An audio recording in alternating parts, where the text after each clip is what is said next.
an abstract is meant to like give away the story. So if an abstract was a movie, like let's say your research paper was a movie, an abstract would be that annoying friend that tells you the end of the story. That's what good abstracts do. They summarize everything very quickly. They give it all away. They leave nothing as a secret. So let's look at an example of a good abstract. And since we've been examining Jade's work throughout the semester, it would only make sense because you know what her CSE sections look like and her introduction looks like and her poster looks like. It only makes sense to use her abstract as the example. So let's go ahead and do that. So this is her abstract right here. Took a moment to pop up. And look at how tiny it is. The rule is you cannot go over 250 words in making your abstract. They are actually inserted into your research papers, as you've seen when I've scrolled through the research papers, especially Jade's, as we just did a moment ago. They are included. The summary is included right after the cover page. So the abstract of her work, please note, is in block quote. Abstracts aren't tabbed in for some reason. I have no idea why. It's just like blocked like this. Abstracts, again, 250 words or less, but they also include keywords. And so after you type up your abstract at the very bottom, you want to list any words that if someone were to do a search on your paper would be the keywords to find your paper. So for Jade, it's pink games, obviously. It's like her central idea of the paper, but also video games, and then also her keywords from her claims right there. So those were the keywords and that she chose that define her paper. Now, in a good abstract, we should see your thesis, your claims, and your findings. As simple as that. You really don't introduce summary or paraphrase here. And if you have to introduce evidence, of course, it's going to be hard to cite, but yes, you should cite it, and then they can look at your works cited at the very end of your entire paper. But you want to avoid that as much as possible. You want to just say what you found, basically. So let's look at Jade's abstract. Pink games have covertly influenced the basic gameplay and design of most popular modern video games. Thesis. In 2016, the video game industry reached. Okay, she put her hook in there. That's pretty good. I like that. I like the hook in there. First, pink games help popularize plot-based video games. The popularity of plot games is evidence in the frequency of games awarded granted plot-based video games. Okay, these are her claims. Right here. So she went over her claims, and then she went over her main finding. That was super simple. Awesome abstract, straightforward.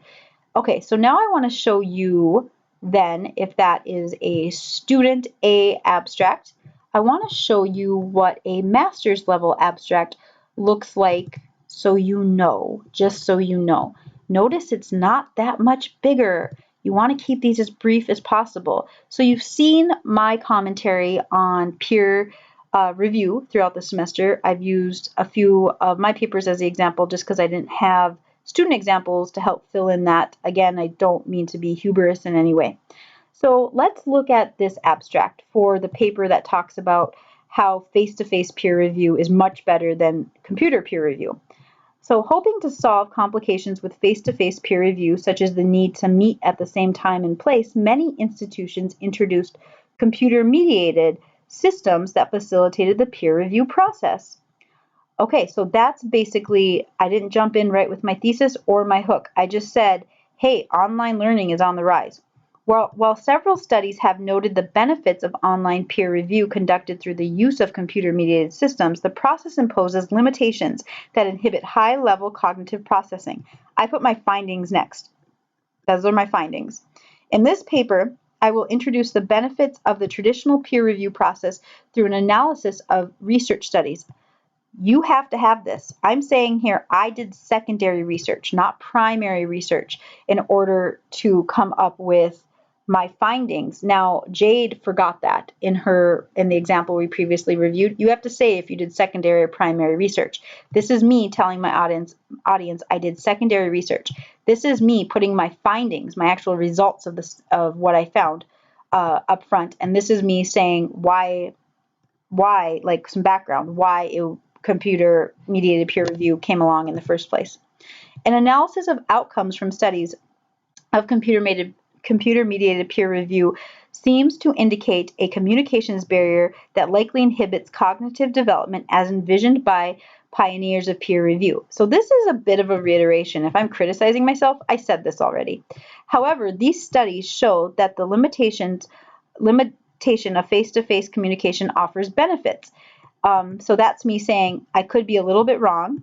Until computer-mediated peer review systems overcome communications barriers, a recommendation that composition classes venture into utilizing computer-mediated peer review exclusively may be ill-advised. So this is me saying, now this is very confusing, saying a bit of a should statement. You're allowed to do this in your abstract and 1 or 2 sentences at your very conclusion, last part of your actual paper. I talk about this in the abstract assignment sheet. You can only do a should, this is what should happen in the future, in 1 or 2 sentences, only if it's very small and only if you think you did an outstanding job with your paper. Throughout the semester, I've told you over and over no should statements. Now I'm letting you loose a tiny bit only on what should happen going forward in 1 or 2 sentences. It has to be small. You can't say we should implement socialism in America. That's too big. That's too big of a statement. All I'm saying here, this master's degree paper, which is a little bit bigger than what undergraduates would say, all I'm saying here is maybe we should reconsider using computer-mediated peer review exclusively, right? So notice should statements should never belong in undergraduate research in a thesis or claims, introduction, CSE. At the very most, they belong in 1 or 2 sentences at the very end of the conclusion. That's it.